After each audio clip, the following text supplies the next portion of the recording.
Daniella, and this is my placement presentation. So I went to Woodsets Primary School, which is located just next to Worksop. They educate pupils from ages 3 to 11, and they have around 200 to 210 pupils. So why did I choose this placement? So I chose this placement because reading through statistics over the years, they had really good grades, they were making good progress, Ofsted reports were also really good. So this is just sort of the statistics over the years from 2017 to 2023. So when I started this placement, it was to complete PE lessons over about 20 hours of both coaching and assisting. So this placement was needed to complete my uni degree, but it also gave me a good school to add to my CV. So I was expecting to get a bigger understanding of what it is like teaching in primary school, because primary school can be very different to secondary schools or just normal coaching, with different year groups and having the role of both planning and assisting. Matching the school curriculum is also a big thing, because I know some schools are quite set in what they have, so you've kind of got to take the lesson and adapt it to sort of what needs to be met. I was expecting to improve confidence during teaching and be able to adapt lessons quickly to match students' needs, because that's one thing I've learned, that not all lessons go according to plan, and you've kind of got to adapt it there and then, which is a big thing. So my days were very structured, so they started at 8:20 in the morning and I finished at 3:40 in the afternoon. Each year group had about 2 to 3 PE lessons a week. There was also a PE specialist there, which he helped me massively on my first week in sort of setting up equipment, sort of showing me around and like giving me tips on how to run a lesson confidently and adapt quickly. And then after the first week, he kind of let me do my thing, but he was also there on the side in case I needed anything. So when I wasn't involved in PE lessons, I was in and out of any other subjects between all year groups. I helped out with a lot of interventions, mostly for years that had sort of end of term tests or with SATs and stuff. But just students who needed extra support, because there was quite a few students that just sort of needed one-on-one time because they might have just missed a lesson or they weren't really understanding it. Breaks and lunch times, I was on duty and the school had sort of set days on what sports they did. So like on Mondays they'd do tennis, Tuesdays it'd be hockey. So I ran different sessions of those, like basketball, football, etc., which was really nice, and the kids did love it. So teacher standards, I think there are many teacher standards, so it just sort of depends which ones relate more. So I've got honesty and integrity, which is a form of trust, respect and ethical behaviour in the workplace. Strong subject knowledge, which is a deep understanding of the content that's taught, including how it's important and how it connects to other concepts. Keeping knowledge and skills up to date, this requires a proactive and continuous learning approach. Positive professional attitude, which is maintaining a constructive outlook, fostering positive relationships and demonstrating resilience. Working with parents in the best interest of pupils, so involves teachers and schools actively involving parents in supporting their children's academic learning.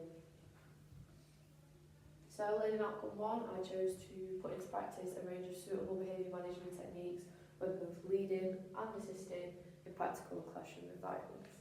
So I chose this learning outcome as it is crucial for creating proactive, productive, positive learning environments where students can do well. It reduces the loss of learning time as well as teacher well-being. Teacher well-being is an important thing because also you are sort of the main person that's in the classroom, so you have to be good yourself to sort of present it to everyone else. This learning outcome can link to teacher standards as it links with honesty, integrity and also positive professional attitude. Keeping things fair and reasonable within the school environment helps to maintain positive relationships, ensuring effective discipline while also building trust. So there was quite a few situations that I ended up in which were really difficult because I've never been in those situations before. So it did take quite a lot of practice. So I had a student being really disrespectful to me, swearing at me, and I tried to talk to him, but unfortunately that didn't work. There was ways I could have improved. I could have just disciplined him straight away, taking away his free time. But I didn't really know where I stood sort of in the school. So some members of staff did get involved because it was kind of getting out of hand, and they gave me the authority to just say, break time, go. I did see a massive change in his behaviour when I started taking away his break time and the other, like, the rest of the weeks he was much more respectful as he learned what he was doing was wrong. Girls at lunchtime, there was a situation where a girl slapped another girl around the face. With what I learned previously with punishments, I just dealt with the situation straight away. I had a conversation with each girl separately, got them together, they both had a talk, and I said straight away, like, if I heard or saw anything that was rude, physical, anything like that, free time would be gone. That situation was dealt with straight away. Situation 3 is a bit more difficult. There was an autistic child that was in distress. Damage was being done to school property, and he'd been removed from lessons several times. The first time I dealt with this incident, it was very overwhelming, it was difficult, I didn't really know what I was doing. It was hard to understand sort of what the child wanted or needed, so I took my time to spend extra time with him, so I could understand how he learns, how he thinks, what he needs. So I took him out for interventions as he found the classrooms overwhelming. We read a lot of books together because that's what seemed to be the key of calming him down. Adapting to how another child learns was difficult at the start, but once I had some time with the student alone, I just used just different calming methods, but also I used the same tactics on other students because as much as it was less overwhelming for him, it worked for others as well. So personal quality, self-confidence. This placement has given me much more confident in many different ways. So when I first started, I could not imagine standing up in front of a class of students and teaching. Never mind running PE sessions alone. There's been many challenges along the way which I've needed to deal with them in different ways. But in general life, my confidence is also so much better with talking to new people, talking to a group of people, making my ideas heard, different senses like that. So creativity, so there were many different situations where I had to think of a solution that was more outside the box. One of them being still with the same child with autism. He was just always refusing to do work, and it was getting repetitive and teachers couldn't get through to him. Once I found that he liked reading, I suggested that he could pick a few books, we'll go sit in a quiet area, and then we can read some, do some work, read some, do some work, and so on. And this situation actually worked really well. It kind of stopped the learning being so overwhelming. It gave him a chance to sort of chill, do something he enjoyed, and then do the work. It was done bit by bit, so it was quite structured. So it worked really well. Prioritising. There was a couple of situations that I did have to prioritise, but one of them stood out, which was during lunchtime. So there was a different child, he had autism, and his eating on a daily basis was a massive struggle. There'd been occasions where he'd come up to me and he was upset because he didn't like the textures of the food, he didn't like the food. But he always had school dinners, so he couldn't just go home and tell his mum, like, I didn't enjoy that, can I have something different tomorrow, because it wasn't packed it.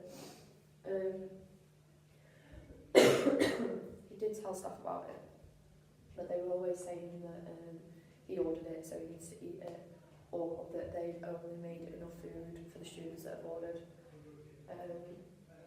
Or they gave him like a tomato to eat for the rest of the day, which really did concern me because he was clearly hungry. He kept throwing his meals away, they kept watching him throw them away. But this led to me sitting with him every lunchtime. There would be things on the plate that he'd like, but if it touched something else, or if there was like a little bit of something else in it, he wouldn't eat it. So I sat and sort of separated his food for him, for what he enjoyed and what he didn't. I also just I kept him company like it made him feel safe. He said that he enjoyed me sitting with him. He does wear ear defenders in the dining hall as well, but it can still be very overwhelming for him. So when he's just like out a separate room that he can go to with one of his friends to feel more safe, more comfortable. So that benefited him a lot. So this experience has made me more employable because it's given me a good amount of time in the workplace for other employees to know, to see that I know what's expected of me. This experience has helped me improve my skills, get feedbacks from peers on things that I've done really well, small things that I could work on. I think taking criticism is a big thing, like the fact I can take the criticism and work on it just shows employers that like I'm very serious about it. So during my placement I managed to meet the majority of the teacher standards. I think that one of the best was positive professional attitude. I maintained a positive attitude and constructive outlook throughout my time, which helped me keep positive relationships with both peers and pupils. I was honest, kept integrity as well as having strong knowledge in the subject, but I also gained knowledge through other subjects, and I did some learning outside. So if there was something that they'd done in the day that maybe I wasn't 100% sure on, I'd go and research it in my own time. So my action plans, I've got 5 action plans. So my first one, I would like to continue to volunteer at Woodsetts Primary School to get as much experience as I can get. I've already achieved this because I am still at the school, still working Monday to Fridays, 8:20 till 3:40. I'm still doing PE sessions and everything else in between. I would like to gain experience with children who have additional needs and be able to support them correctly. I can achieve this within the Woodsetts School as well because there are lots of opportunities with those type of pupils. They normally get sent out in groups for different things, so I can just sort of sit around and listen and get involved in that way. Number 3, to increase my knowledge with different aspects of behaviour techniques and pedagogy. So my own research and note-taking when I'm home and putting it into practice, because you learn a lot more sometimes by researching on your own than what you do in that kind of environment. But I could also gain more and then use it and just try different techniques and see if it works or not. To gain more knowledge and experience, often watching PE specialists run lessons. I can achieve this. I've already partly achieved this by watching the PE specialist there. If there's anything I wasn't sure of, I can just ask him to run a session and I can see sort of what he does. And then last but not least, to gain further qualifications within sport to make me more employable and get the best knowledge and experience as possible. I could achieve this by finishing the year on the course and then doing the extended course next year. And then just sort of seeing after that where it takes me.